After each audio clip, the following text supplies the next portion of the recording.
off, I am, truly, this is the most excited I have been about a podcast. This is the most excited I have been about a guest. This person I have been a psycho fan of for 22 years. She's my celebrity crush and my high school bully. That's not true. It's not true. I didn't know it was like completely deep in trauma. There's no way I could have bullied anyone. Of course. I did bully one person. First of all, Kate Siegel is here. You know her from the brilliant shows Haunting of Hill House, Bly Manor, Midnight Mass.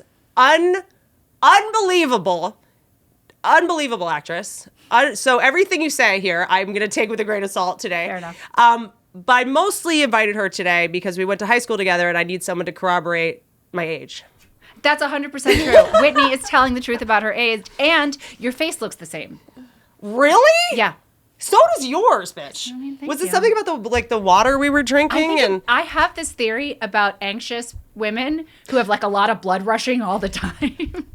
I feel like I'm embalmed because I only Something. drank Diet Coke for like 20 years. Yeah, but I can tell you, like, I used to watch people tear you down on the internet, and I was like broke and not a famous actress at all, so nobody listened to me. But I was like, that's what she's always looked like. She's saying her correct age. She's just always been famous. Just some of that time she was in my high school. That is so okay. So this is wild. Kate and I have not seen each other.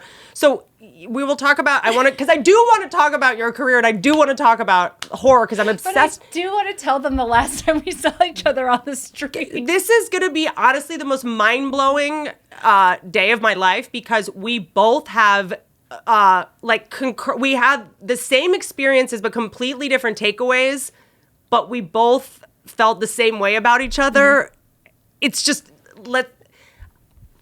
First of all, let me just say how this is. I start every podcast asking the guest, "Are we friends?" Yes, we've been friends for the whole time. You were always too cool for me. 22 years. That you were too cool for me. This is unbelievable. Okay, so in high school, you were the first person who was nice to me on my first day of school. We were in the bathroom with Ashley Elder, and I was just standing there, just like completely shell-shocked and terrified because I left my other school because of death threats. I didn't know about this. Can you? And you don't have to expound upon it, but it from what I understand, it was like, I mean, back then, yeah, cyberbullying wasn't even a. Well, this was the beginning of it, right? So, like, I'm as old as the Hills. I just turned 40, and the Hills are not 40 years old. I'm very young and fresh. I take it back. No ageism here.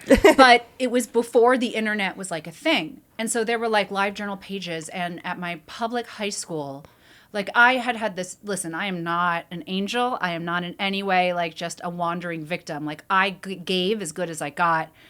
Well, maybe not as good. As we all in high school. I was doing my best. Did, yeah. And like I didn't understand intimacy. And so any boy that wanted to make out with me, I was like, oh, that means I'm good and talented and lovable. And so, oh, you have a girlfriend? Oops, too bad. Mm-hmm. So I made enemies. But what ended up happening was they created this website called the Kate Siegel Bomb Truth Page. And it was updated hourly about weird shit I did in every single class. And so it was like I could go home and just read all the ways I was disgusting and horrible all day that I didn't even fucking know I did. And you didn't know who was doing it? Totally anonymous. Wait, and what high school? Wooten. Fuck. And there was a Wooten Truth page that did the same thing. I did crash into their sign. Thank you. If that makes you feel any better. Now I don't feel so bad about it. I do. Yeah, no, can just fuck them forever. Because I went and then there started being email death threats anonymous. And I went to the principal because I was like a good girl in my heart. And the principal was like, that's not real. The internet doesn't exist. Like that's not what the internet's for. It's for like medical journals and stuff. Mm-hmm. And I'm like, no, it really happens. And she's like, you're making this up. And so this is when I started really getting into drugs. And I went from being like a very good girl to getting like D's. And that summer, like a good Jewish girl, I went on my like birthright trip to Israel. And I went away from this world. And for like a month almost, I had a group of friends. And for the first time in my life, I was like, oh shit, the world can be different. And I called my mom from like some amazing discotheque in Haifa. And I was like, I can't fucking go back there. If you make me go back to Wooten, I'll kill myself. And so my mom, who was the principal of the elementary next door to St. Andrews, marched over to that private school. And she was like, you have to take my daughter this year. In August, they had closed their acceptance in February. And she was like, because I'm the principal of an elementary school. And my school ends at 6th grade, which is when your school starts. So she kind of just like Karen'd them into taking me. C-A-R-E. Yes. Yes, And- Karen. And then, so I walked up to school at St. Andrews in their weird uniform requirements and like, Oh, if I may, yes. it was a dress code, Dress code. which is such an attack on poor people. I did not have the money to like. That's another thing about. I feel like both of us were in high school traumatized, super insecure, and projecting onto each other. 100% of the time. Because we were both kind of scared of each other. Scared, 'cause Both terrified expecting of female friendship. I was terrified of females Terrified. in Couldn't general. handle it. Yep. I got the messaging growing up that women are mercurial and will hurt you and emotional and dramatic and like don't entrench with them. Like keep them, Yeah. keep your enemies at a healthy distance. Also, I was so like chronically embarrassed. Like it's the only way I know how to describe it. I had like, I was really bad eating disorders at the time. So I knew that if I got too close to anyone that eventually there would be some kind of feedback on that. Right. No pun intended. Or some kind of noticing of my eating habits or lack thereof. So I would never eat lunch with everyone. I would go Yeah. eat in my car, like 4 raisins We in my thought car. because you're with your super hot boyfriend. Okay, we'll get to that in a second. We will No, get to but that. like I want you to know this as you like kind of trot out your pain, is that the impression of it from the outside was that you were the fucking coolest. That's so Like you were over high school, you had matured past all of us, you were a famous model. I did QVC. I walked around King of Prussia Mall in wedding dresses, but I did a pee in the pod catalog at 15. They put a pregnancy belly on me, and I was like a fake handmaid. And I love that. yeah, for you. I would literally walk around. I remember my biggest modeling gig was like the DC Bloomingdale's. I was like standing on a block modeling pantyhose, so I had to wear a big Oxford shirt and then just pantyhose and just stand on a block. That for 3 sounds hours. very sexy And to no me. one I don't helps know you what to say. on or off the block. That's rude. By the way. Yeah, It's a bummer. Modeling is not the best thing to do with our time. Like that's not necessarily the most satisfying jobs. But long-term. what I will say is the informal modeling that I did do. Yeah. I'm very big on silver lining, everything silver lining, whatever, Yeah. step 3. But it did, I think, in a weird way, help me with being a comedian and confidence because you have to walk up to strangers Yes, and that's try true. to talk to them. So I would have to go like, hey, on the 4th floor, there's a trunk show for Acris. And people would be like, no, Yeah. no one wants to talk to the weird Disney princess walking around Saks. Yeah. You know what I mean? Who's like, Right, hey, on the the 4th perfume floor. girl. Yeah. It's like I'm going up to women that are clearly divorced and being like, there's a wedding dress trunk show. They're like, cool. So it's basically being like a perfume girl or something. So I really had to like talk to strangers and charm strangers Yeah. and I ended up getting into that when I came to LA because like nobody would hire me with a 10-foot pole. No one would hire me with someone else's dick. Is that like the same? Like, I'm not gonna fuck you with someone else's dick. But like could not work until I fixed my teeth and then I worked a lot. wait, what? These are not my real teeth. I actually You now know. know that. You do. They did it. Dr. Sam Saleh of Beverly Hills did a great fucking job on my veneers, but I'm very open because like a lot of I'm my obsessed with fans you. are younger women, and I'm very clear. Like this is what I've had done. This too. is the cost. Do you guys want to see the former teeth? Oh, baby teeth! I love. They're in Hush. Like it's out there. Like This is a photo of me. I'm not trying to. It's no, it's more great. that this photo that I found of me and Kate and my high school prom That's date prom. or whatever that was. I just would like to say I believe you were already dressing to be in horror movies. 100%. That is the most haunted lace dress. That is the most Jessica McClintock bridal. Oh my dude, Jessica McClintock. The chokehold she had. on all of the us. baby blue Jessica McClintock ribbed that I wore and returned the next day. 100% returned. Yeah, but this is, I was looking at this and I was like, oh my God, she was already like a haunted I'm dead so girl. haunted because it's that same thing that happens. They say like kids who seem like they have old souls, it's because they were traumatized at a young age. I was molested at a young age, and so it's like the trauma I carried get it, with you're pretty. me. I know. So pretty though, aren't I? Look at my teeth though. That is, you know what's wild? I didn't know. I knew, but I didn't know. Like, You know, because like we actually had an experience where both of us were targets of a predator Yeah. And I think it's because I do believe this, that there's a mark that's left on you when you're traumatized like that. And like they can smell it. Those fucking monsters smell it. Yeah. And then he probably went further with you because you have tiny teeth and I have big teeth. It's They're true. like, we He was really, like- no one wants to put a dick in this mouth with these He chompers. was just like, man, she's so insecure about those teeth. I better let her know. She's never going to make it in this town. Let's get back to that juiciness. It's the good gossip for later. It is such good gossip, but I do want to circle back because I did not know when you came into the high school. I don't believe I knew anything about your past. No, I didn't tell anybody. I think you guys know the rumor for why I left Wooten was that I fucked the principal, the male principal. So I guess there was a female vice principal Which and a you male principal. Did not do. Okay. Did not Did do. not do. Did not do. Okay. And so I think that rumor hit St. Andrews, but the actual reason why. Because there was one really mean girl whose name I totally forgot. I think she's in one of your pictures. She like gave me some shit about that. And this was before What's-Her-Face dragged me into the office to tell me I was oversexed because I made out with Seth Mandel in the hallway. You know what? Can I tell you one of my favorite things is high school names? They're always so ridiculous. Do you know what I mean? They are. They're always They really so are. dumb. Like anyone talking about any of their high school people, it's always like Kelly McGowski came over. Like they're just so specific That's and because weird. we live in Hollywood where everyone's name has been changed. Oh my gosh, it's so true. And in television shows, it's always like Mark Stone. Yes, exactly. You know what I mean? My Sloane. husband was telling me about Gail Sassy, who he grew up with, and I was like, shut the fuck up. These names, I can't get enough of weird high school names. And the people that had so much power over us in high school, my God. you're like, his name was Chad Boo. Like, you know, you're like, Chad Boo is a why great was he name. why was I so scared of like Tad McGillicuddy? You know what I mean? Like, how did Sarah Crookshank? Oh my God, I love Sarah Crookshank. I loved Died Sarah for Crookshank. Sarah Crookshank. Sarah The Crookshank. hottest. But like the funniest name, like Sarah Crook. Of course, she's Oh the my coolest God. girl in school. Of Like, course she does is. Of Sarah course she is. Crookshank like me? No, Sarah Crookshank hated everybody. Well, I played volleyball with her. I feel like I kind of. That's right, you were very sporty. I feel like basketball star Whitney Cummings. Well, this is okay. Let's get back to you transfer to me complimenting you about how cool you were in high I know. school? Did we get a single? Like, just can we just make sure? Thank you so much. We've gotten everything we've needed for today.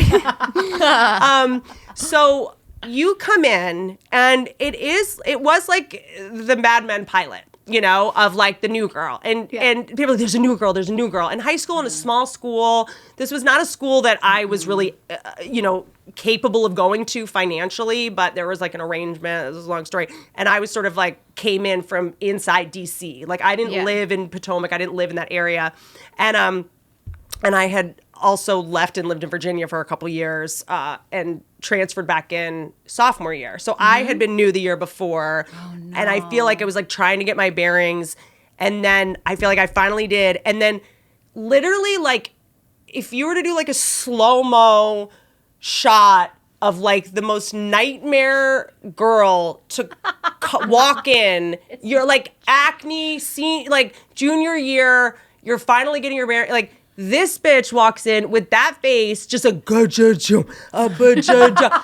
you always had like a Starbucks. I did always have a Starbucks. And I was talking to a friend of ours yesterday, and I was like, that had alcohol in it. Yup. Private school was crazy. Private school is fuck. I tell people it was like traffic, and they don't believe me. It's so funny because no one was doing that at public school. I was also doing it at public school. No one was doing it at my this public is school. blowing I'm sober now, so I my can mind talk because about I it, yeah. remember the thing is, and then you're hilarious, and then you're fucking smart as shit, and then you read every book, and then you're nice. It just, it doesn't. Again, this is take what it, you sure. give off, whether you like it or not. take it. Because if you disagree with me, you're calling me dumb. I don't want to call you dumb. You were very smart. See, that's the Mr. thing. Whitman said it. That's the thing about when we compliment, we don't take other people's compliments. That's what I do now. When someone's like, oh, no, and I'm like, so I'm blind? Yeah. You know what I mean? I think it's just the joy of being called those things is the internalizing of them, is the believing of them. And my belief is so far from that, especially at that time in my life. So it's like when you say that, I'm like, no, you just don't know the truth. It's not that you're dumb. It's that I had you fooled. Interesting. The sort of like imposter syndrome or whatever it was. But I also think like, I was so jealous of you. And I realized yesterday when I was like thinking about you and trying to like deconstruct this of like, you'd only be jealous of someone who was awesome. Do you know what I'm saying? I also like to take my own like side of that equation. I loved making people jealous. It made me feel valuable. It made me feel important. Like what I wasn't was warm and open and vulnerable. What I wanted was jealousy. Interesting. I thought I wanted intimacy, but I would settle for jealousy or lust. That's fascinating. And do you think that that is something that is, ancestral trauma, inherited, modeled for you? Or, because to me, at that time, men's attention is all that mattered to me. Just male attention. Like female attention was stressful and scary and exhausting and like didn't pay off. Yeah, I didn't have any proof that female friendships and intimacy were what I now believe is like just the medicine of life, being able to like have like honest female friendships. And how do you feel like you got there? Or at that time, I do believe it was something that was an epidemic with basically all women. I mean, there's this thing now where like Grace, my assistant, former, been promoted. When we like, the like sort of backlash against Anne Hathaway. Yeah. Of like, she's like a try too hard. It was like, this next generation doesn't play that shit. No, they don't. This girl hating other girls that are winning, that are trying. No, she's that are like, trying. Her Instagram handle is Stan Hathaway. They're like, we don't play this girl on girl bully shit. Like, we think she's awesome. I'm so glad. Like, it was awful. I think it was the only way. I sometimes, like, when I have nightmares about it, it's that my entire body is like a searchlight and there was so much light going. I had no sense of what power I had. And so, like, because I just said this to you and I'm going to do it now. I'm going to do that horrible thing where someone talks about what it's like to be pretty in the world. But it's not that. It's that I was such a disaster inside. I had zero concept of how my actions affected other people. So I would just do things willy-nilly, not to mention, like, I was a little drunk a lot of the time. And I would just do things willy-nilly and, like, would hurt people and then be so confused as to why this person was acting weird. And then I would hate them for their weird response. And then I would just, like, ice cold gone. Mm-hmm. And so it created a persona that had nothing to do with, like, the true, like, lost little girl. Which is so interesting because I was so up my own ass with my eating disorder and trying to get male attention and make people jealous and just counting calories. And I was also very, like, trauma. When you're in high school and you have bad skin, it is traumatic. Of course it is. It's like now, excuse me, now it sounds crazy. Sorry, I had pneumonia last week and it's still phlegmy. And so I didn't even feel all that. Like no one can. It was like we're children. How are we supposed to feel any of it? You just came off the most charming, effervescent, free, talented. I love that. I'm going to say something to you that might sound weird. I knew you were going to make it. I knew it.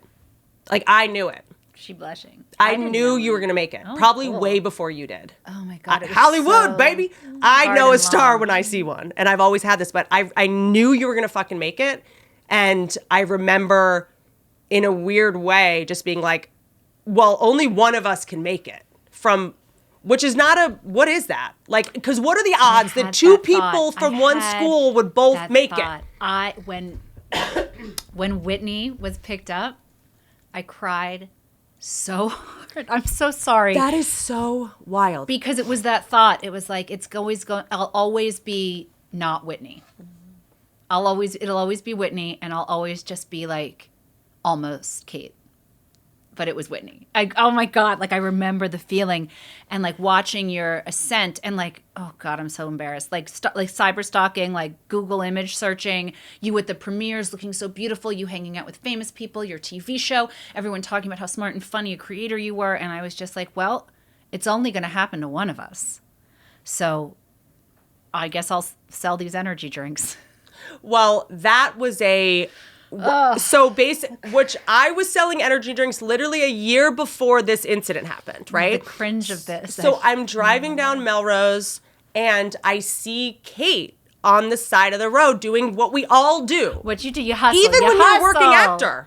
Even when you're a Hustle. working actor. When I was on Punk'd, when I got a TV show, had $80,000 of debt and student loans. So I still was in the hole. Yeah. Like, you're still broke even when you're on TV. I think a lot of people don't understand that necessarily. Yeah, especially now. Yeah, and then I had two parents had strokes without health insurance and nightmare. And then, so I got so excited to see. It wasn't even like, for whatever reason in that moment, all of the past stuff like went away of like all because we were friends underneath it. Like the reality of it was we understood each other and we liked each other. Well, the reality is also, which we're going to circle back, of we were very strategically pitted against each other by one of our teachers. Yes. In a way that was really sick, which we'll get to in a second. But when that person was gone, it was like, oh my God, like this is like, and I was like lost in this business where I was getting treated horribly and people were, so it's like being so shitty to me. And so seeing you was just like, oh my, it was like the best feeling. And I saw you and I like ran up to you and I didn't even realize how that would have come off. You couldn't have possibly known how much stalking of you I had done. And how I was like, how the comparison in my head had led me to believe like that it was this. And then from my point of view, which like is only my perception, I'm not even selling. I'm handing out free samples of Godiva energy drinks. Nobody wants a creamy energy drink. It was so fucking gross. The irony is I'm like the only person that would actually buy that. I'm your only customer. And so I actually stopped for the drink, and then I saw that it was you. And it was me. And then I'm eating ice out of the container of the cooler because I'm so fucking bored and hungry. And you run up, you're in your beautiful car, you're beautiful, you smell like a Saks Fifth Avenue, and that is like Charlie Girl. I don't know what it was. Yeah, it's Terry Mueller, Angel. Everybody. To Elizabeth Arden Sunflowers. Exact. I hope it's here. Wait, hold on. No, I've got. Where's my CK1? Did someone steal my CK1? That's so cruel. Emily, I have my own. I don't know where it is. Where's my Tommy boy? I usually have a CK1 right there. Anyway, so and you hugged me. And I had a mouthful of ice, and I tried to crunch down it quickly. It made a loud noise, and you were like, "Did I just break your jaw?" And I was like, "Nope, I'm a noisy person." And it was this was pre-veneers, though, right? 100% pre-veneers. And this is probably why my teeth were so jacked because I ate ice all the time. But I just was like the definition of the word cringe. Like I couldn't have pictured a worse thing because I was like, I know I'm sweaty and smelly and eating ice and like handing an energy drink to Whitney Cummings, and I've never recovered. But in my head, I know it's crazy. In my head, because I know I know you're gonna make it. I'm not gonna make it, but I do. On that road forever. So I'm like, why was that so weird? Like why? Like in my head, you're Meryl Streep. Oh my God. So I always said, I was like, that's the next Julia Roberts. I didn't totally know you were going to go drama. Yeah. Like mostly, or drama and like horror, which I want to talk about in a second, but also horror and comedy are inextricably linked about the building, the tension and timing and everything. About patterns and timing. And I actually think it's so much smarter to have gone down horror and drama road because my only choice. Well, but I had to make my own movie. Like, no, truly, they wouldn't fuck me with someone else's dick. Same. I literally wrote the Whitney pilot because after I had gone in, and because that was at a time where you literally could only get on television if the executives and the head of the network wanted to fuck you. It was like literally you were going on dates, personality auditions, and you would go in, and I was like Molly Sims, Ida Field, sometimes Busy Phillips, but it was like Leslie Bibb, and then I would be like the funny weirdo that was like funny in the room, but was like never gonna get it. I wasn't like, what's the word? Like plain enough to be the girl next door, and I wasn't sexy enough to be the sexy girl, and I was always taller than every actor. So I would go in, I would like get kind of close, and then the actor would come in to do a screen test, and the actor would just come up to like here, and I'd be like, I'm not getting this job. I wonder if there is an actress out there who is like, yeah, it was me. I was perfect, running like right down the middle. I just like fit right in. I heard that once only about Robin Wright Penn for Princess Bride. Who like the director was like, she walked in and was like, that's Buttercup. Yeah, but I wonder if, like, did she feel that way? Or if she was like, I've been crawling through broken glass to get to these auditions. Like, I've never met an actress who was like, it was pretty smooth for me. Yeah, I just walked in and that was that. Yeah, it was just kismet or whatever. You know, there's no booked at first sight. There's no, it's always a struggle. It's, you know. But then they want you to tell the story like that during press. Like, what they don't want, I have found, is that they don't want the actual story. They want a feeling that is you were somehow magically discovered at the soda counter at Chris Klein for election or whatever. We just Yeah. hired the actual quarterback and it was perfect, Yeah. you know? But I think that I was thinking about this over the weekend, you have like hacked the system in such a cool way. And I think married up. I think I kind of did too in a different way, Yeah. I must say, because most people don't understand that when you're signing up to be an actor, let's say you make it, great. Let's say you're like that, all the luck, you know, lightning in a bottle, the world conspires and you're talented and you work hard and everything. You spend most of your time promoting your work. Yes. It's like you don't spend that much time acting. And like you are someone that actually loves acting. Yeah. You're so good and you get to spend I spend most of my time 8 acting. months actually acting. Yeah. I was watching the Midnight Mass, that gorgeous long shot of you guys walking, and I'm like, I know how long that takes to do. I'm like, she's just doing a fucking 8-minute take with no cuts Yeah. instead of running around on Jimmy Kimmel. There's something so it's rejection is God's protection. You don't have to believe in God to, you know, digest that. But to me, it's like, you know, I believe that the greatest actors don't do a ton of press. The more press you do, the more we know your personality and the less we can get lost. And I know that we have to do press in order to, that ship sailed for me. But like, you know, I remember when it was like Jennifer Lopez and when that Geely shit happened with Ben Affleck, when it was like the movie bombed because we had seen you too much. And it's also harder to believe. All of a sudden people are like, they're bad actors. It's like, no, you just know who they are. Yeah. Like even though I know you I can like watch you, even though you in Hill House, like Theodora to me is so you. Yeah. That's how I saw you in high school. That's pretty close, yeah.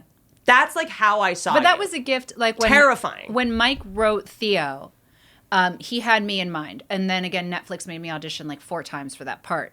But we had learned something back when I did Hush. I was like, I want to do horror because I was so afraid of failing. I was like, I need a woman who's terrified because no matter what I do, I'm going to leak terror onto this screen. And so I was like, I need to do a final girl because it will be so believable because I'm going to be deeply panicked.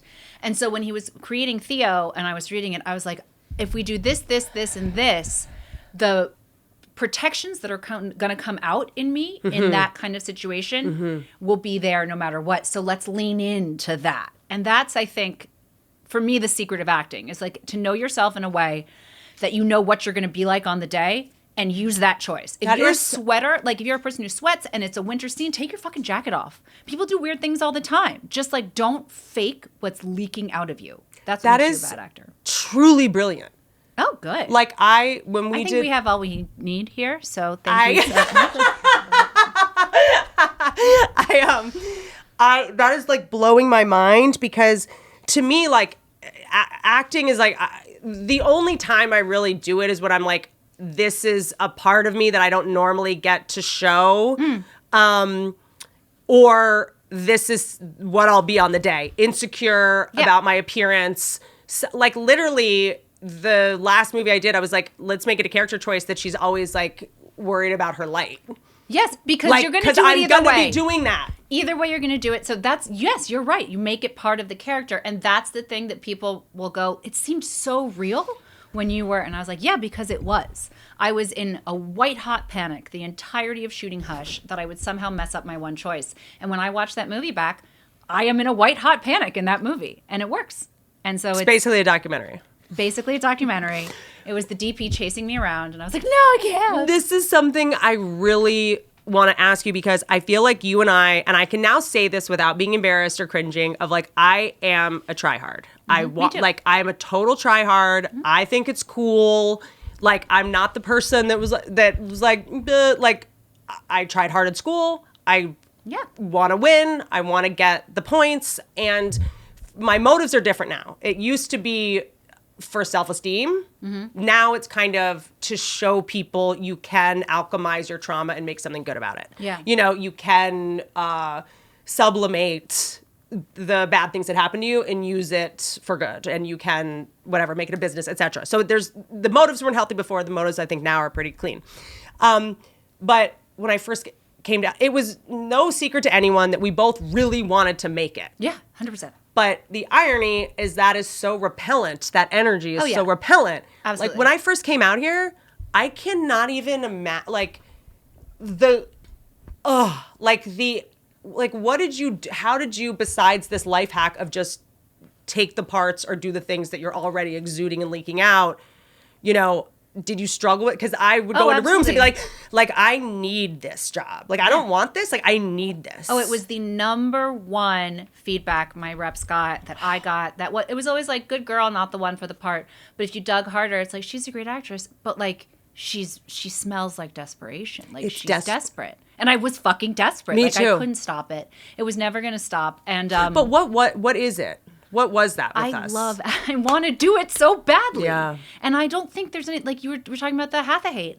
I don't think there's anything wrong with people who want something and go after it. I have never been able, in my opinion, to like be cool. Be a cool girl. Like there is a whole cadre of Hollywood cool girl actresses who are legitimately laid back, or else they just have their lithium high enough that they appear that way. Right. But they like don't like me because I'm not that. I want to talk about like, how did you get there? And like, okay, so I have this weird scene to do. Like, what would you do if you had to do this weird scene? Why do you think they don't like you? I think they know how badly I want it, and that I would kill most of them for their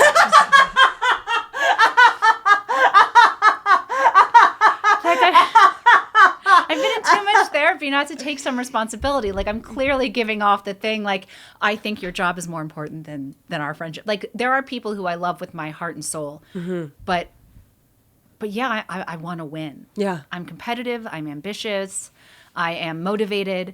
I am not giving up. I am going to fight until I win or die. Yeah. And I think that's really uncomfortable for some people. I think so, too. And I think a tenacity is like, the weird thing about it, and this is where it's dysmorphic and doesn't serve us, is that we both have the talent.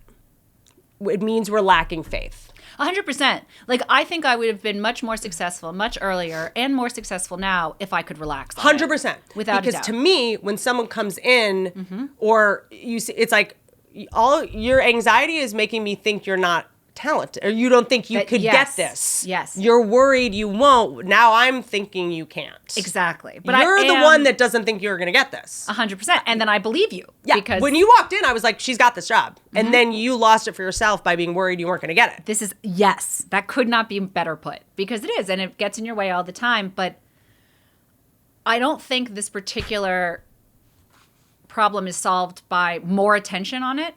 So I kind of just acknowledge it. And then I go, okay, it'll go away eventually, or it won't, or else it'll just be a thing that held me back a little bit. Yeah. But I'm still going to win. Or I should like play Reese Witherspoon's part in Election. Right. Like right now I'm out looking for parts like that. I'm looking for like top level psychotic lawyers, like Annette Bening in American Beauty. I will sell this house today. Great. Because I'm like, that'll be a really fun breakdown. But this is, I literally told my agents, I was like, I only want to play like villains. Like, I think that's what I'm cut out for. Like, I give off that energy by accident, just like scary. And then I have all these character defects that I'm not allowed to use in real life anymore, or else it's a relapse for me. It's like, I am incredible at lying. I'm very manipulative. I can be. I have like, absolutely. I feel like I have all these superpowers, in my arsenal that because of my sobriety and Al-Anon ACA coda, like, I'm not allowed to use. Yeah. But I'm loaded up with it, and I want to be able to like play around with it and pay homage to them, because those were all tools that served me really well when I was younger, or kept me safe when I was younger, or were something I felt I needed. Like, they're my friend. They're trying to protect me. Yeah. They're my friends. And even though now they're obsolete and they backfire on me and are a liability now, even though they were superpowers then. And so that's kind of what I like to do. So I like to play like just cunty monsters, because that's what I would have been had I not, gotten emotionally sober. But also, I also think that there's kind of that's what I would have been had I not got my shit together, and that I got all that honestly. And it's so fun to play. And I forgive that person, and it's so fun. And you love them. And like, that's really the And women don't, it's also a celebration of, I've tried to be perfect for so long. Yes. That I love the idea of just being like a messy asshole. Yes. Yep. and not you can having overcome judgment the of that. judgment. That's what I'm saying. Like many people who play those villains, they spend weeks being like, well, I have to learn to love this person. I'm like, I love her on the page. But now that I know that the most abusive people have been hurt, like most. now that I know that the most hurt people are the ones that hurt people the most, that makes me root for the person, and I can like dig in and justify their behavior. 100%. You know, so that's Yes. even more fun. Yeah. It's not just like sadistic for no reason. No, you can justify it, and the justification is so fun because I remember being an asshole and all the like loops and whirly whirls you have Yeah. to like do to make yourself feel good at the end of the day. Mm-hmm. All the personal justifications you had to make, and that to bring that to a character, it's so complicated and yummy. And it's also a little bit, I feel like for us, like there's something healing about being like, this is who you think I am anyway. Yeah. You know what I'm saying? This is, you already think I'm a cunty bitch who's what I like. Yeah. Then why not play in that space? Because I spend so much time being like, I'm not that person. And it's like, you're going to think what you're going to think regardless of my behavior. So like, you already think I'm a bitch. And I will say that it's funny because if you were to go find yourself doing that, and I just recently wrapped a show, the Usher show, I can't say a lot about it, Follow the House of Usher, puts me in that space. And I was like, delightful. I get to just be full cunty bitch. Like Kate, who put up all of her coping mechanisms and none of her compassion. And then when I watch it, it's not what we think it is. It doesn't come across like that at all because that's not what you see. What you see is somebody trying their hardest not to connect, and it's heartbreaking. We were taking a little bit of a break to talk about the tour I'm about to embark on. I'm going to be in October 21st and 23rd in San Jose, California. San Jose Improv.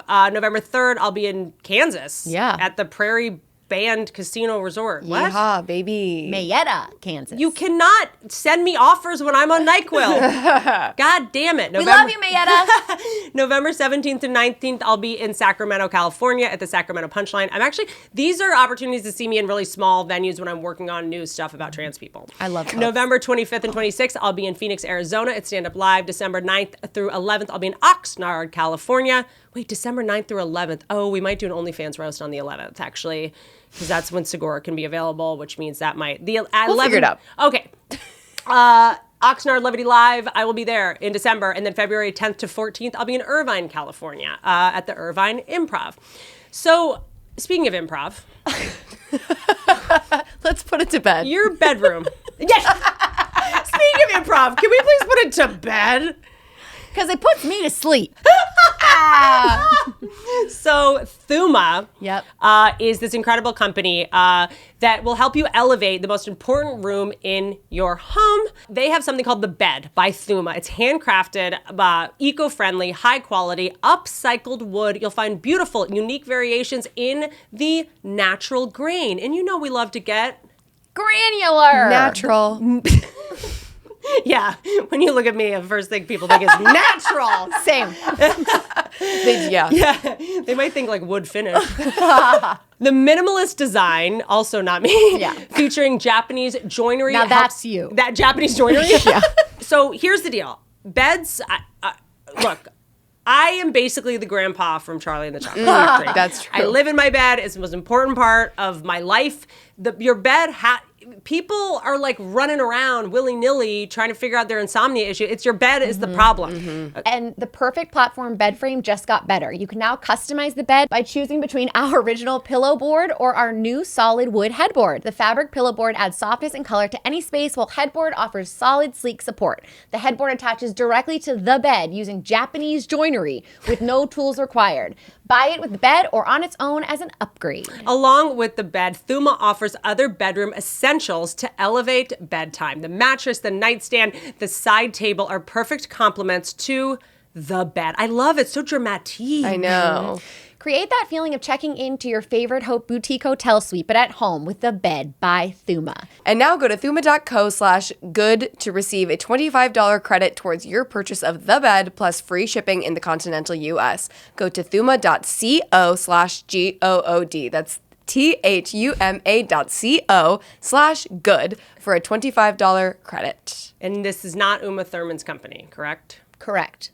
Back to the show. This is what I sort of like landed on yesterday with you, because I was trying to replay high school and because there's so much to unpack and there's so much healing to be done with us. But I was like, oh, the scariest people are the most scared. Yes. Like that, like it's a generalization, but in general, if I move forward in my life like that, life gets so much easier and better. Yeah. When you're like, oh, if I'm scared of you, it means you're scared. Like, let me just default to that. Exactly. It helps so much, like, get rid of that, because you and I have, like, very much a similar fight, flight, fawn mechanism response, where it is, listen, I grew up with oh, she might watch this. No, I can't. I love my mom too much. Well, good. Love. And I feel like we should get to the part that's not our fault. Yay! Can we get to the blame portion? I fucking love some blame. Can we get to the victim portion of this? So Kate and I also, and I think that like right now, I feel like this is, I love you so much, I know. I'm sorry. I know. It's It's like, making me it's nervous. making me, I know. Are you nervous? Are you okay? Oh, yeah. Okay. What are you nervous about? Oh, Huh. this makes me sad. Oh, about our teacher. Yeah. Yeah, our bad teacher. Yeah. It's, first of all, It's so sad. we're okay. And Yeah. this person is sick. And perpetrators were probably victims in some, that's the science we do know. But I think there's something really fascinating about talking about it. Right now, this is the kind of shit that like doesn't ever fly. What I will say is that when we were in high school, even in college, like it wasn't weird to date your professor. I dated a much older guy when I was in high school that, I feel like it's weird to talk about now because, for a lot of reasons. But when in the South, I'm generalizing, but in the South and in lower income families, the idea of dating an older guy with money is not creepier than dating a 16-year-old who has nothing, who's just going to show everyone photos of you naked and not know how to fuck. You know what I mean? Yeah. If you're, I feel like I was a little bit predatory of like, oh, this guy has a car and this guy has books and this guy, like I want to learn something from this person because I want to know how to get out of whatever situation I'm in. Yeah, I think I see that point of view very, very clearly. Mine was a little different. Yeah. That's not most people's. Yeah. I think that's a singular experience for me. I think that's a great experience for you and a great way to kind of put it in your brain and take some of the power back and take your ownership of it. I think that's a great way to do it. Because I was a to victim know when your I was a truth. child. Yeah, Absolutely. You understand your victimhood, but this was not that for you. And by the time I was older, as a teenager, I was like, men are like this. I don't believe this now as an adult. All men are like this. Sex doesn't really matter to me. It's never been special to me. I'm an object. I try to be an object. I want to be an object. At the time, I wanted to be an object. Yeah. I was starving myself. I was like, I wanted to be a sex object in a way to men.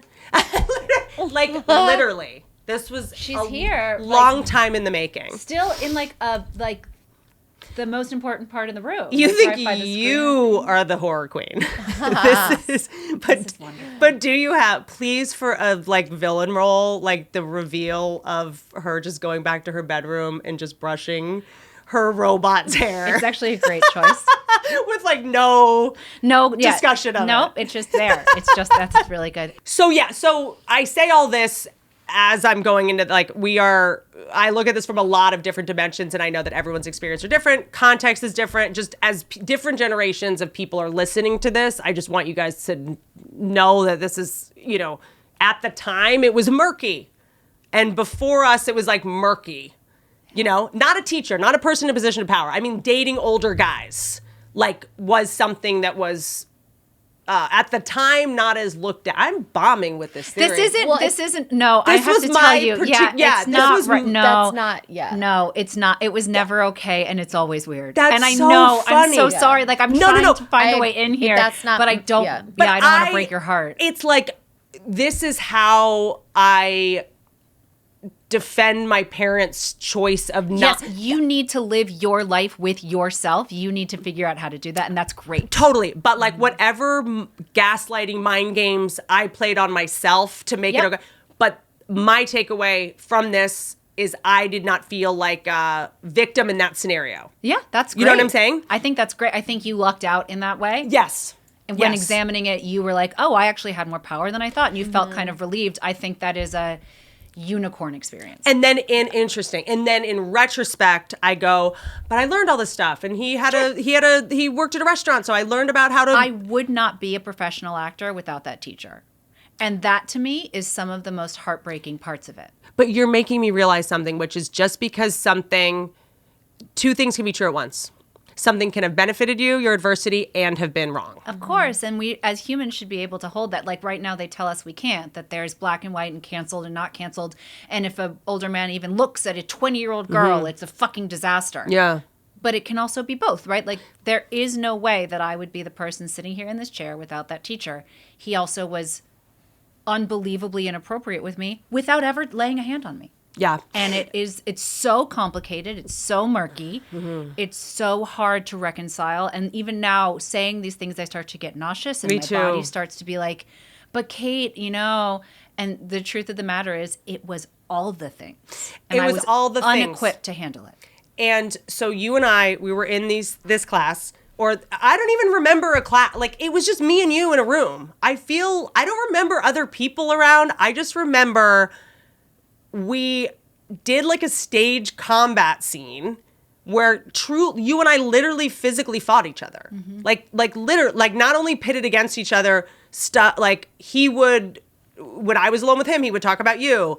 I don't know what happened when I wasn't around. Like, but it was a lot of trying to make me jealous of you. And I feel like I was competing with you for his attention, whether I made that up or not. I like needed his attention so bad. And a big part of what he did to me was shame me for not being mature enough. Like he'd be like, you're being immature. That's not mature. And then it was a lot of you're an old soul. And I think that what these people do, man, women, whatever, is that they will, whether they're rationalizing to themselves or to you, like you're not as young as you are. There's they a lot love that. And they know that your biggest desire as a 16 is to be mature. But and I was taken seriously. 100% a 16-year-old. Like I was not an But you old wanted to soul. be taken seriously as an adult. All I wanted was to be mature. But it's the adult's job to know that that's what young people want and to not participate in it. Yes. You're allowed to be in love with me, and I'm not going to allow Mr. Whitman, fucking beast. Yep. Madly nailed it. Nailed it. Madly, nailed it. I was obsessed with him. Loved Every him. girl was in love with him. In love with he him. He wouldn't even make eye contact with us. Never hung out. We never got to call him by his first name. Nope. He would barely chaperone dances because he knew he'd bear that responsibility. Yes. And that was amazing. So this was a different teacher. This was a different teacher. So just for clarity. Yes. So he would play active defense on if you're an authority figure. Right. And he was just another teacher at your school. Yes. Okay. But he was like, I mean, he was just the greatest. Yeah. And I attribute a lot of how I think as a comedian to him. He was AP history teacher, and he would always make us make links. Oh, absolutely. He was a great teacher. So when I say everything has always happened to just look different, right. that was him. Okay. So he would go like, this happened. When has this happened before in history? And when did it happen before? And the history keeps repeating itself. So that comes from him. And, so this teacher, like, really, I think, got off on us being jealous. The bad teacher. The bad teacher. I just want to be very so sorry. clear. You're right. She knows what I mean, and everyone else Yeah. doesn't, so it's really important that I'm clear. Okay. Thank you. And so we did this, like, stage combat scene, and I'm looking at it. It was very intricate. It was very in-depth. Because we were very hardworking, and we wanted to get it right. But think about how weird it is It's that super weird. two girls were, Totally like, inappropriate. physically grappling. I know. It's really hard thinking. It's really hard. And then we did it in front of the school. He made us do it in front of the whole school. And we wanted to. Like, this is the thing, because we were in a stage combat class. It was part of our theater curriculum. And the reason it felt weird was because of the witness. Because there are plenty of stage combat curriculums where we could have learned a lot about this art form that had nothing to do with the feeling we were all having. It's like, who is the Supreme Court justice who says, you know it's porn when you see it? Oh, I don't know. But it's the thing. The difference between art and porn is it's porn when you see it. There is no line. And the reason, and this is why this whole thing is so messy, because I don't have, like, any example of when he crossed a physical line. You just know in your it was gut. wrong because I felt it. And that's why that scene was wrong because under the tutelage of the Mr. Whitman of acting teachers, we would have learned a lot about stage combat. We would have had fun. It would have been safe. But it was something about it that was sexually charged. Yes, 100%. And it didn't have to be, and it shouldn't have been. And maybe we even wanted that because we were little girls and we were like, what is power and sex? And like, you know. You were wasted. I was starving. Yeah, that's so true. I was drunk and you were low starving. blood sugar. Yeah. I was like, when can I get out and sneak a cigarette? So oversexed, according to the headmaster. And so but what it ends up being is a lot of awkward sitting with tons and tons of different points of view. It is also not our job at 16 to have boundaries. It is your job to test boundaries. And we're being taught boundaries. And like one of the cruelest things I think he did was he was always one step ahead of me with saying like, well, you know, I'm an evil man. I'm a dark man. And I was like, there's nothing I want more than the permission to be evil. But also, if you proceed, I already told you what I'm made of. I'm a Scorpion. It's what I do. So it's not my fault. And you'll it's understand my nature. this because you're so mature. I hate that shit. I hate. Sorry, can I ask how old he was? It doesn't matter, but do you remember how old he was? Somewhere around 40. Okay. I think early 40s. Okay. Yeah, maybe. And also bewitching and beguiling and charming and like seemingly floated through like just the most elegant. And also, I'm going to say something that's going to get me in some trouble, but it's important because there was also an odd androgyny that protected him, where it was like no one was really sure. Well, he often talked about collecting students, and he would want to collect men and collect women. It wasn't that he just wanted you, me, and Mara. But totally. But there was a little bit of in that order. Probably, yeah. In that order. You're the number one. He wanted you the most. No, I'm half joking when I say like kind of a big part of the trauma with me and him is I felt rejected by him. Yeah. I left there being like, I didn't get him. Yeah. Like, that's how fucked up. That's how entrenched in that I wasn't thin enough. I wasn't pretty enough. I wasn't as talented as Kate. Now I have to go through the world. Like, this is someone that when I think about like, who am I doing all this for? Is this for me? Is this for my dad? Is this for like, whose approval do I want? And I think about his approval. Like, I've had to unwind him from my brain because like, you know, when your therapist asks you like, whose voice is that? Who are you doing that for? More often than not, at the beginning, my answer was his name. Which is, by the way, there's no, of course it is. It just is what it is. Given the and circumstance like, and like the Stockholm syndrome of it, and also the knowing how badly we wanted something Yeah. and how desperate we were to get it. Yeah. And then him sort of masquerading as the person that could give it to us and provide it for us, you know, that was even like, was so sick. Were you Abigail in the Crucible or did I make that up? no, it's true. Front row. I'm literally like, if your version of Googling me, whatever, 10 years ago, was me pre-Google when we weren't on, like, I was just staring at you playing Abigail from the Crucible. And we're just like, but it's so wild to just also think about like how inappropriate inherently a lot of that stuff was, which, you know, I know there's a lot of theater programs and athletic programs and stuff that are getting in trouble now, or like a lot of the behaviors being revealed because a lot of things in the acting curriculum is just inherently inappropriate. 16-year-old, you know, playing Nora's from a doll's house at 15. Like, the good news is you kind of don't understand. I just didn't even understand what I was doing. I was pretending to pretend. I was acting like I knew, you know. But a lot of what's chosen is just inherently inappropriate because it's always so sexually charged, right? Like, Well, because theater is very, like, they love that dynamic. There are only so many times you can do Fiddler on the Roof. Right, totally. Yeah, everything is about sex or Nazis. Yeah. You know what I mean? So it's kind of like, you know, it's just inappropriate subject matter, like in Whitney general. Cummings story. Yeah, so it's like, you know, I think that's another thing where I'm like, oh, like, because when I try to get my abusers off the hook, which is something that I really am not sure if I need to work on it or not, but I sort of need to forgive my abusers, is just like a current thing I'm addicted to doing. Like, we forgive others not because they deserve forgiveness, but because we deserve peace. You love an AA moment. It's just I like, love an AA moment. It's just for me. Yeah. Forgiveness isn't for them. No, and you are the one who gets to heal yourself. There is no handbook. There is no these are the steps to feeling okay with your trauma. You get to do it any fucking way you want. If that involves forgiving everybody, yay. If that involves forgiving no one, hurrah. And I think for me, it's just something that is like very, because I don't know why I need to do that. It might be me sort of being cerebral about my denial. I might just have a lot of denial. This is also a really fun conversation because we're both still in the middle of it.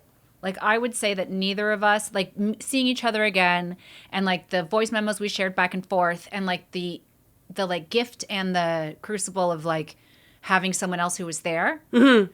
It brings everything up. So we are having it right now. There's no way that we can have any perspective on this situation. It's our first conversation about it ever. And here's what's odd about it. I can forgive him for what he did to me, but I can't for what he did to you. Like, I can't forgive him for what he did to other people. That's interesting. Which is, I think there's some self-limiting belief or narrative that's like, I can take it. Like, do it to me, but don't do it to my friend. But is that like a you deserved it, but I didn't thing that you're putting on yourself, which isn't true? Because I don't forgive him for what he did to you, me, or any of my friends. Because I think I've already been molested. So that ship sailed. My yeah, heart, me too. My heart's already... This was not like that. This was a totally different thing.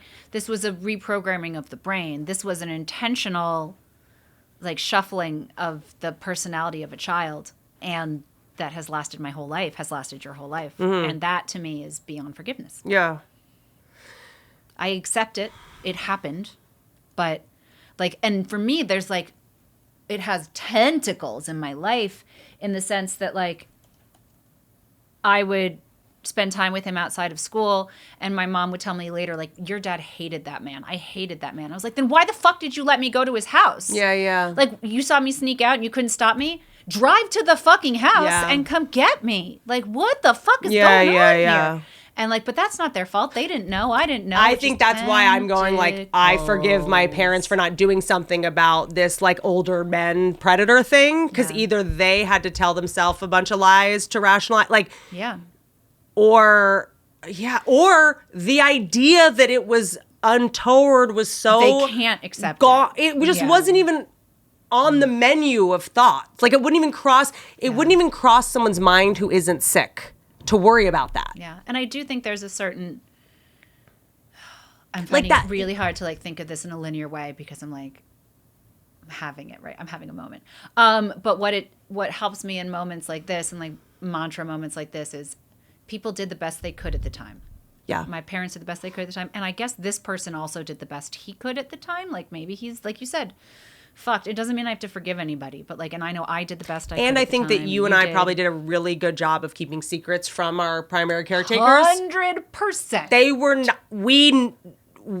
They were operating on the data they got from us, and we're very good actresses.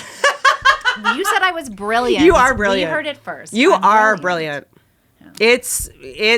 I'm allowed to be jealous of your talent and not you. I'm jealous of your talent. I'm allowed to be jealous. I think there's I'm obsessed with healthy jealousy and healthy competition. Jealousy versus envy. Explain that. That's brilliant. So envy's the sin, right? Envy is like, and not, you don't have to believe in God to digest this. I fucking love that saying. You just said it. I'm taking it forever. Envy is the thing where you want to take it from somebody. You don't want them to have it anymore because you love it so much. Jealousy is the recognition that something else is fucking awesome. Awesome. And I'd like some of it. But, like, I don't want to take away your talent. I'm just like, that's a gorgeous talent and I love it. And it makes me want to do that. But, like, if it was envy, I'd want to remove your brain from your beautiful little skull and then digest it and, like, become second zombie Whitney. But this is... Please take. This is blowing my mind. So I was thinking there's the scene in Hill House where you're at your sister Victoria Pedretti's character's funeral. And it is the most Neil LaBute fucking genius scene that is just per any other director would be like, this is going on too long, but it's like, it's playing in real time. And as someone that is like, I mean, obviously it's a different reality. I've been through like at real funeral. This is how weird and specific it is and how long it goes on. and you just made some of the most fucking, I literally like was like, come on, like some of the most brilliant choices Thank you. that were so like funny and real and specific in you. And I guess it's also like, to me, I'm happy for us because not only did we make it, we made it doing what we wanted to do. Yes. You know, because I think both of us could have been, you know, in some reality if I was a little more like compliant or like less insecure in auditions and, you know, worked out Listen, more. I could have been on How I Met Your Mother once or twice if I was able to control You my could have nerves. been the wife in Shaggy Dog. Wow, I'd love to. Do you know what I mean? Yeah. We could totally be like Absolutely, there's the a lot of wife that paths. doesn't want sex who kind of hates their husband No. on a sitcom. Like, we Yeah. could have done that. 100%. Well, I've tried, but they wouldn't let me. Yeah, I know. But and thank you. And thank you. Thank you for not hiring me for that. Yeah, absolutely. Thank you for not putting me on like a shitty sitcom for 9 years. Thank you for not casting me in fucking whatever the CSI Pensacola, because I would be on that for 10 years. 10 You years. know, like Yeah. you got to do what you do and shine in a way that I think very few people get to. God, I feel incredibly lucky in that way. I was so my husband and I worked together, and we were just about to go. We were in New York, going back for his next show, and I was just thinking about that I carry around a lot of shame that I work with my husband. Like, people think I only got this job because I'm fucking the director, which I am, but Well, you've been married how long? like 7 years. Okay. So Are you? No. Well, yes, I am. Yeah, I that's really awesome. I'm am. joking, I'm it's like a joking. 3 to 4 time a week thing. It's very important. You're to me. oversexed. I'm oversexed. Do you play Just ask what's her student name. principal? We You play pretend he's the everything. principal? We play everything. Never stop acting. Never. No, I have a wide, exciting, and varied sex life. But I am the opposite. Yeah. So I don't think that's the. Yeah. I get it. I don't buy it. I don't buy it because then you're. It works once, right? Like, he gets to put me in something once, and then what people don't know, and this is the same argument with nepotism babies, and so, like, I get it. It's like, But it's also the reason he married you. yeah, You and know we what I'm saying? collaborated and we did the whole thing. But like, what people don't understand is acting is not like becoming a pediatrician. It's not like you go to school for 4 years, then 6 years, then you do a residency, and then you get your thing. Everyone's path is fucking different. Yeah. Everyone gets in a different way. Everyone is hustling. Everyone's working hard. Like we said, there's no actress here who's like somebody's daughter who's just sitting on her couch and like the producers walk in and like, you're the one. Emily in Paris is you. Yeah. Like, she hustled her fucking ass off, and she only gets one chance. Like, maybe she did get an extra first chance. Sure. But also, there's many things that annoy me about that, but I would, know. please release that shame, because I think the reason he married her is because she's the type of person he would want to put in all of her movies as an act. You would be Yeah. in his movies regardless. He Yes. just lucked out in marrying you. well, we just fell in love. Like, we didn't mean to, but there's a delivery. Oh, we have a surprise guest. Is it Bobby And- Kohler? You fucking witch! Because everybody talks about how cool Bobby Kohler is now. This is why I didn't want to come in here. This is so exciting! I am furious that you know this. Everyone talks about how cool Bobby Kohler. If it was Lesh Wierzinski, that's when you would have won. Lesh Wierzinski. How are you? I'm so good. Look at this. It's Bobby Kohler. Bobby Kohler is so here. cool. Bobby Kohler went to high school with us. was in our like friend Can you group. grab this and sit next to me? Shit.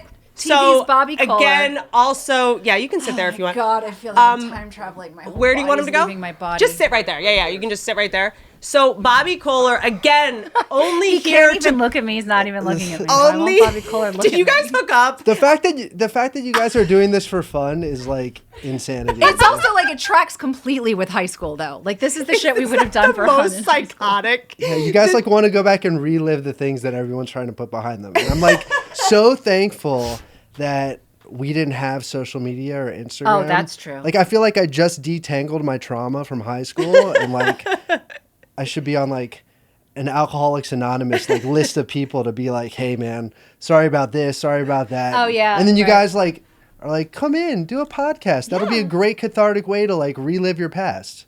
But what we're doing is like forgiving ourselves for what we did to almost to ourselves, not only to each other, but like to ourselves. I also find it very strange to hear Bobby Kohler's voice coming out of your face. It's what was your perception of us in high school? Oh my God. Oh man, I think that my perception of you guys was I thought Whitney was like trying to run a Fortune 500 company out of San. So That's what I told weird. you. I'm like, We're she's over showing high up with school. like a Starbucks and coffee and like fully A-type ready to go, and we're just like trying to figure out who we were. And then Yeah. Kate transferred in, Isn't which that is so wild? Because the first thing I said was like, you always showed up with a Starbucks. I started doing it because she showed up with a Starbucks one day, and I was I like, just needed something. well, to she fucking transferred in, and she was like the cool kid from public school. nightmare. Yeah, you kind of like, you know. Do you remember us being friends? Because she said we were kind of friends in the beginning, and then I don't totally remember that.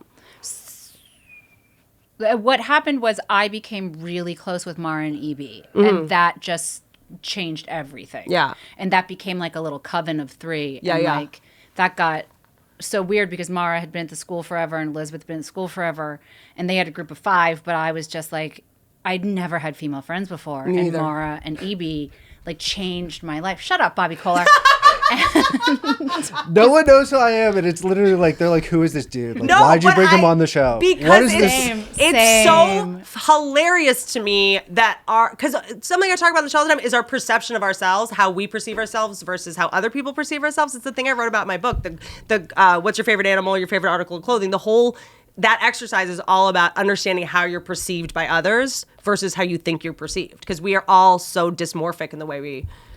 I will say Move through this the world. is very similar. Like Bobby and I would end up at a lot of parties together at the end of the night, and me and Mara and Evie would be talking about shit like this, and Bobby would be like, "Why the fuck are we talking about shit like that?" And here's the other thing about you. I was so not self-aware that I look back and I'm like, oh, you were like the funniest person in school and were hilarious with like what I now do is like roast jokes and observational, but you observed things that I didn't understand I was giving off, so I didn't even realize how funny you were. I just thought you were me. Wait, sorry, I'm going to you address guys one go. more thing that you just reminded me of, which was that you were saying that when you were hanging out with older dudes, it was better because they were talking about real stuff and reading books. What you missed out on was like the St. Andrews guys were actually really fucking great. Like I had some of the best conversations of my life with Chess Garrison. Like Who beat me for class president? He was a wonderful class president. You would have been very bad at that job. You I were running a wore Fortune. a dress from Urban You were a Outfitters. famous that model, was- Whitney. You didn't have the time. I didn't even look at Whitney. I didn't even look at Whitney as a model, though. I looked at her as just a really elite athlete, like and just You were an elite effortless. athlete. You know, real. And I tell people that. You know, people are like, I was like, I went to school with Whitney, and you know, she was. I don't really remember like acting per se. I think that was later on, and then comedy like way later on. Comedy came out of right field. You Not know, us, but athletics, Out of I was like, nowhere. oh, she Yeah. could have played like, you know, like our school was like at the time very at athletics Yeah. and very good at liberal arts, and I think that you with the right nurturing, you know, it's like easily D1. You know, basketball, you could have I think we were all like, hey, we're happy. It's a participation thing. Happy to be here with sports. Whereas like, you know, the drama and the Yeah. liberal arts side of things, Yeah, yeah. like we were graduating as you 2 sit here successful, and then there's Evan and other people that like came Yeah. out of it and. I had to. I think that for me, basketball. I wanted to do that, but then my eating disorder eclipsed it. Like I just couldn't keep That's competing. how dumb high school boys are, though. It's like, oh, Whitney had an eating disorder. Just like guys That's are just wild. not in tune with anything that was going on. I think like we were a little slow. But also, we were. I'll speak for myself here. I was also very cunning and conniving. Like I pulled it off well. I mean, I tricked the eating disorder therapist. Like, you know, like I could trick anyone with it. And that's what's so insidious about that disease. But it's very isolating. And I was talking to Mara yesterday, and I was just like, I'm so sorry that I came off so aloof.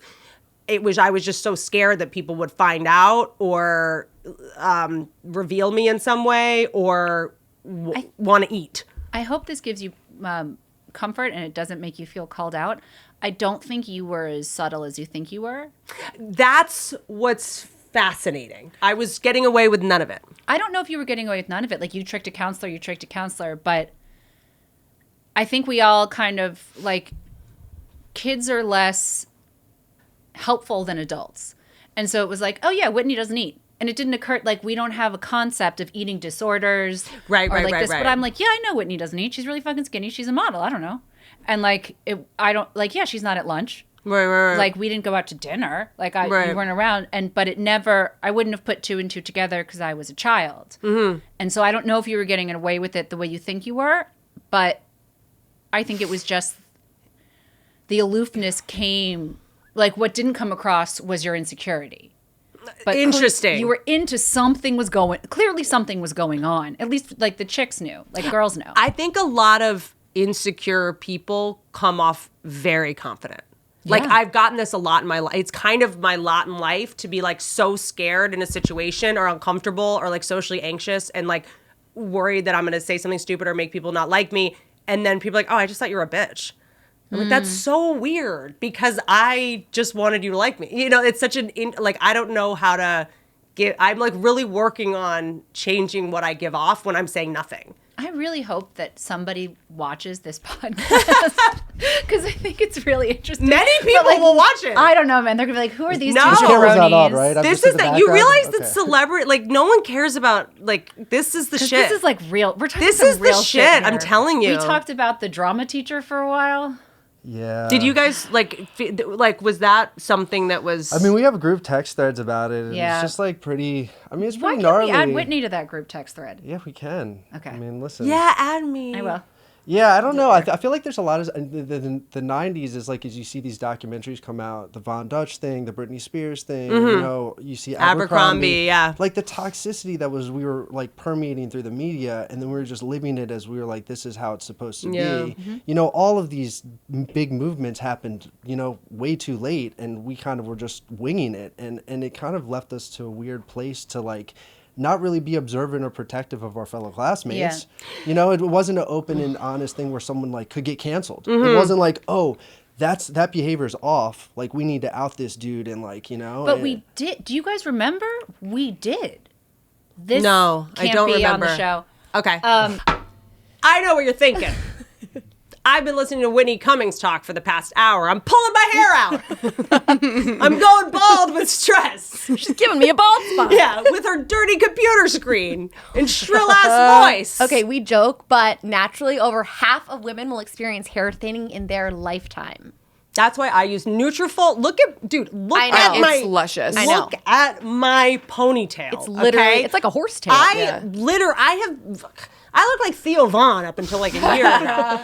I use Nutrafol. It's clinically effective, a natural supplement, and basically like, I don't know. I'm just at the point in my life where I'm like, if I was going to get it from my food, I would have. The stress of trying to find a food that's going to have biotin and all the nutrients I need is what's making me go bald at this point. Yeah. The very thing that you're trying to accomplish is backfiring and stressing you out. Yeah, Right. I noticed driving, because I'm driving around all the time, like, because LA traffic's so bad, I noticed in my rearview mirror, like, the top layer, like, the top of my head was getting thinner, and I was like, oh, hell no. So I started taking, can I say that? I love this like 180 on Emily that now I am like, we need to cut that. Okay. How did cut all of that. How did these roles reverse so all- quickly? okay. No, we're keeping it. Okay, let's talk about it. Your hair story could help another woman. Join the conversation at shedthesilence.com. That's shedthesilence.com. So I want to talk about life and how it's tough and full of difficult questions. And frankly, as I said that, I did try to put my elbow down and miss. So what does happiness really mean? How do I get the most out of my time on Earth, even though I've been dead for 15 years? How many hours is too many hours to play video games per day? These are the questions that host Justin Long seeks to solve on his podcast, Life is Short with Justin Long. Justin is hilarious. He's brilliant. He's super insightful. So if you're looking for an answer to these deep philosophical questions about the meaning of life, Justin is so funny. You know, he believes that we enrich our experience by learning from others. And that's why in each episode, he chats with celebrities, actors, musicians, artists, and more about how they get the most out of their life. Their conversations explore how they felt during their highs and, more importantly, lows in their careers, which is why I have not done the podcast, because it would be 9 hours long if it was just talking about lows. You'll learn about those little tricks they employ to stay happy during the hard times. But if I'm being honest, this podcast is mostly just hilarious chats between friends and stupid stuff like, why can't you wear socks with sandals? Listen to Life is Short with Justin Long on Apple Podcasts, Amazon Music, or listen ad-free by joining Wondery Plus in the Wondery app. Back to my show. Genuinely, I was always so insecure that I was dumb that I genuinely wanted to learn stuff. Like, I was also kind of a dork. And I would like, the classes were like 48 minutes or whatever. At 47 minutes, I'd be like, so what did that mean? Like, I thought we were going to do a quiz today. And everyone would be like, oh. I do remember that. Yes. I was such a dork. Like, I was the person, because I wouldn't eat lunch. So I'm like, let's stay here and learn. And then at lunch, I would just hang out with Lee Stitzer. I mean, by Lee Stitzer, I was like friends with the goth girl. Like, that was my So shit. cool. The best. Her and I would just like hang out and smoke cigarettes And during lunch. Kalindi Attar, she was fucking cool too. Lindsay Scher was also my friend. I loved it when Lindsay Scher was a sex advice radio host. I did not know that. Was my favorite like incantation of Lindsay Scher. Can I tell you something? Incarnation, Like, probably? as Not writers, actors, whatever, to think about, I love job, like specific job. She now makes living walls. I love that too, and I want one. So do I. Yeah. And she was delivering fresh fruit for a while, like had a service that was like that's delivering really fresh good. fruit. I didn't know about the sex therapist. I will say this though, like thinking through it, a lot of people have very specific and excellent careers. Like Mara makes jewelry. Her jewelry is legitimately like it's beautiful. sick. I'm saving up for one of those beetles. I freaking love it. Mara Green jewelry. Check it out. But like Lindsay Scher doing that, you doing music. Like Lesh is a very famous musician. Cool. Tom else? Taylor's a headmaster. Tom, this is that exactly even, are right. you allowed to even say? I mean, it's What like, is is that? that even the right Sex, lot of word? dicks? No, he's the. Can we say Head master? of school. No, you're not. It's the head of school. Head of right. school. Right. He's the head of Excuse me, school. can you I've edit been that out? saying Like, No, I it's don't not. These are no. There's we can, but I'm big on this show about going. That was the term until we now know it's wrong. But if we don't talk about Yeah. And I what it think they used to still be, use it, but it's not great. Yeah, it's. But not I great. think Like saying master bedroom, you're not supposed to say master bedroom. but most people don't like. They get to learn that great. and not embarrass themselves at work. But that is a perfect career for Tom Taylor. Yeah, he was basically like our parent of the class as well. Yeah. You know, there And were then a lot of responsible humans chess in our is, class, I think, in politics. I yeah, thought chess is in politics. Chess is going to be such a good politician. Yeah. that's wild. The best actor of all, turns out. What? Okay, I feel like I'm putting you on the spot. I'm sorry. I hope I didn't get you in trouble. I don't know. I mean, we'll see. Like, it We'll wouldn't see in that- occur to me that someone would want privacy in their life in any capacity. Oh yeah, I'm just like, this is gonna open up something that I don't even know. Like, because I don't know that there was a kid like you got stalked, right, by someone at school. I got stalked. A bunch of kids got stalked by a kid that was under us, and like in the world that we live in, Yeah.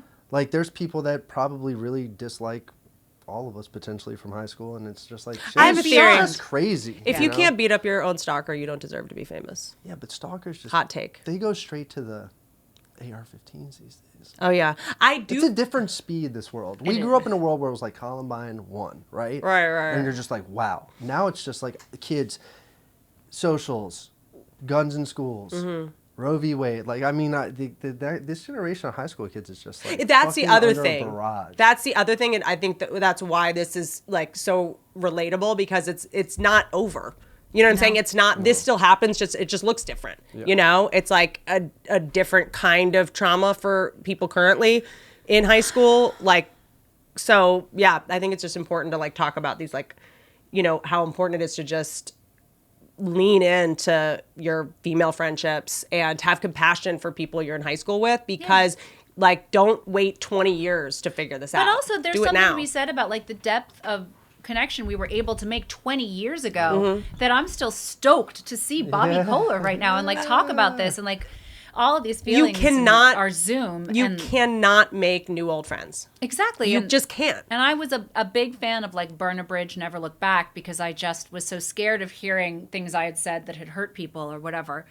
But in reality, it's not what the conversation's really about after a point. It's about these points of connection that were real and like I just read something recently. It says you don't make friends like the friends you made when you were 15 ever again. Wow. It's just not like that. Like I would remember these nights where we would all pile into this bed in Evie's basement and we would lay there like boys, girls, heads in each other's laps, just like talking about the meaning of life and like who these people would become. Yeah. And if any of them walked into this room, no matter what happened, I'd be like, this is fucking cool. Yeah. And I would like get on a plane. There's a level of like love, unconditional love there. School, went through a lot together. Like, yeah. And I think that there's also like, to me, there's this like high school that I was hurt. It's like, I think that we all forgive each other, and doing this 100%. helps us forgive ourselves. Yes, and realize it's not as bad as you thought it was. It No, wasn't as never. big as it was in your head.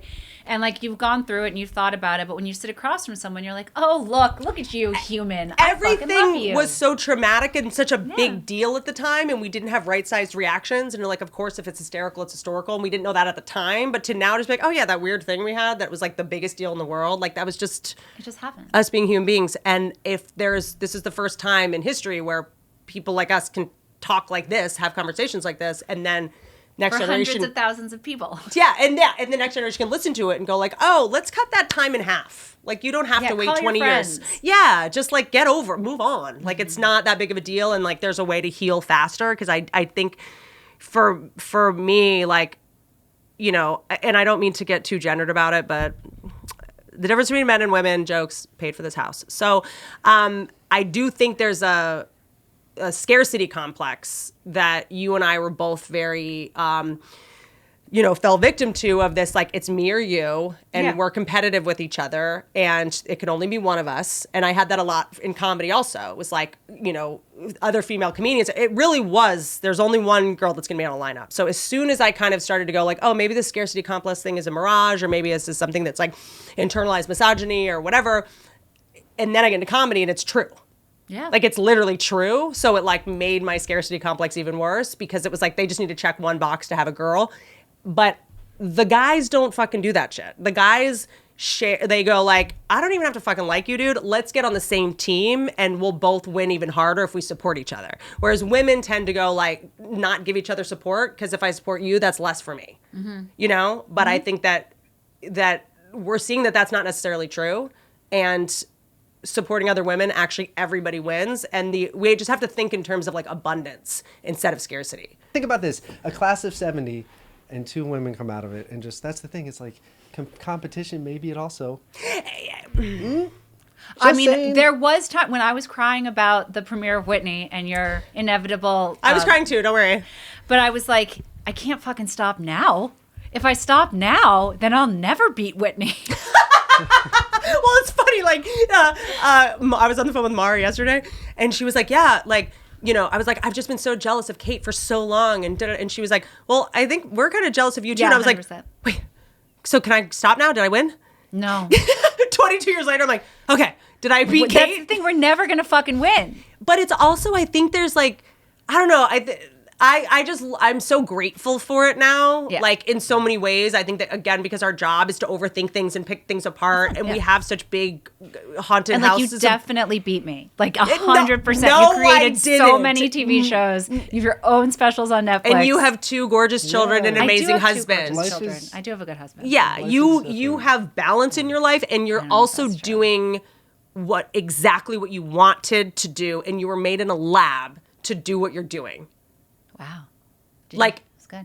it is so fucking impressive. You're not on these like dumps. You're not just a working actress. You are like living to the top of your potential. And I believe that in the performances I've seen you do in these shows, no one could do them better. And it's just so fun to watch. You not having to play beneath your intelligence level or beneath what you're capable of. And it's so fun to watch. This has been a remarkably healing conversation. I remember thinking so early on when you came out as a comedian, because we all knew you as kind of this Fortune 500 CEO feeling thing. So weird. Being like, what do you mean she's so fucking funny? And I would listen to your bits and I would watch you and like on shows and like on late night and then your specials and be like, how fucking lucky. Like, on top of everything else, she was like a secret comic genius. Oh, gosh. Inside. And like you take all of it, all of what has been like traumatic and like the slings and arrows of outrageous fortune, and you turn them into these like beautiful tiny like glass animals of humor that you then smash. And like that full synthesis, it's so rare and brave. Do you hear that a lot? Yeah, I hope you hear that a lot. That you are rare and brave. Bobby's fine. You're rare and brave. It is, by the way, this is one of the braver things I've seen anyone do is just walk in this room and start fighting about abortion. It's really fucking impressive. I'm up for it. I'm really in are. awe of you. That is our liberal arts education. And then you like it's wild because it's like I do think people look at comedians and they're like, you're so brave and you take so many risks. And to me, it's like this is the safest choice because comedy for someone that's attracted to doing it, it's how we can basically we become comedians to control how we're embarrassed. Yep. You know what I'm saying? I understand that. This is like me being on stage with like a security guard that makes it so no one's allowed to talk back. Like this to me is the safest way. I'm not taking a risk at all in a lot of ways. Acting is the most humiliating thing I've ever done. I am so fucking blown away by how like vulnerable and beyond brave you are in your work. Well, the feeling's mutual. It is like a horror. Like all your they're horror shows on many levels. I'm like, oh my god, and she's just crying, and there's no cuts, and there's He'll just never cut. He's always rolling that never fucking cuts. Okay, so this is just a real, just for everyone. Not only are these most performances are cut together in post to make when you watch these shows, look at how few cuts are on Kate's performances. These are 8 minutes straight. It's not she had 9 takes and in between all the takes, that's what happened. This is like totally uncut. It's true. He does love to let me just run.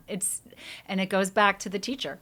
Like I've had a series of problematic teachers who made me into an actress. And with one, is there another? I don't know, whatever. But thank you for noticing that. That's something I'm particularly proud of. I'm like, no cuts? No cuts? It's 8 minutes, no cuts? And this is still fucking like I'm totally blown away by you. I feel like I picked the right person to be jealous of. Okay. I was right this whole time. I'm proud of myself for being jealous of someone that deserved it. What do you think John Clark is doing right now? Do you know what John Clark is doing right now? Whitney's boyfriend, John Clark? The one with his hair parted in the middle? It was... No, he was like, he had a perfect jaw and his parents were never home. That sounds like trouble if you're a junior. That is so... I went to some dance with him. Yeah. I think he's like super smart. He went to like Carnegie Mellon. Super smart. Right? Did I make that up? No. But like some... Really great guy. Another one of the really great St. Andrews guys. Like, just like a nice guy, didn't fuck around, didn't hurt anybody, really smart, you know. Now I'm like, this is my new kink to like reconnect with these people from high school and be like, oh, like all these people we're looking for in our lives to enrich our... Like, they were here this whole time. They're right here. It was right in front of you all They're along, on Dorothy. Facebook. They're all on now Facebook. I have to go give my data to Facebook in order to reconnect. I love you guys. I feel like I didn't nail this, but that's okay. No, it was great. No, I think you nailed it exactly right. You guys can... Yeah. Edit whatever you want. Yeah. I just want to hang out with you, and it's not. So I let feel me just God stop. in this Chili's tonight. Okay, so we're gonna do a separate episode. I'm gonna kidnap her again and make her come back to just only talk about your career, Amazing. because that was just a lot about our. I think it's great. That's what I was hoping for. I talk about my career too much anyway. I wanted to talk about real life shit with you. That's why I was like, publicists, stay home. Don't want any of that shit. I want to talk to Whitney. And I think it will be an intelligent conversation and worth other people watching. And then I think it became exactly that. And so I hope you don't feel like you blew this one. I was like, if I'm embarrassed at the end, that means it was good. Yes. We have been vulnerable, and that's important. Yeah. I think the fact that I'm like in a spiral means we nailed it. Oh, God. I love you guys. Kate Siegel, BobbyKohler.com. Don't ride elephants.